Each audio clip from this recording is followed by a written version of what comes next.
Let's talk about Iran and where we are in this confrontation. Israeli Prime Minister Netanyahu in New Orleans this week saying, if you're going to get Iran to step back from the abyss here, you got to be serious about using force, and somebody's got to make that pretty clear. Are we headed there?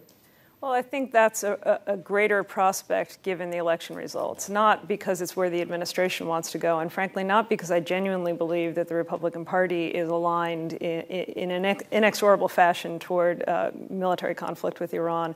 But I think what we're going to see, and we already have seen from Senator Graham the other day, is an escalation of the rhetoric on Iran, an incentive for the Republicans who are to some extent divided. I mean, the Tea Party has this kind of strong strand of libertarianism, isolationism, fiscal conservatism, which wouldn't in fact lead you necessarily to military, yet another military action in the Middle East.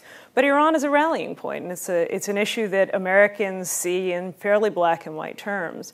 So the administration has this kind of short-term, long-term dilemma. The short-term dilemma is they'll have talks, most likely in the next few weeks.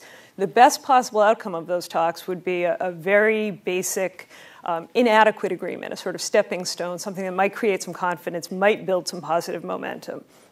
How do you sell that kind of deal on the Hill, given that your interlocutor is someone who denies the Holocaust, who promotes conspiracy theories about 9/11?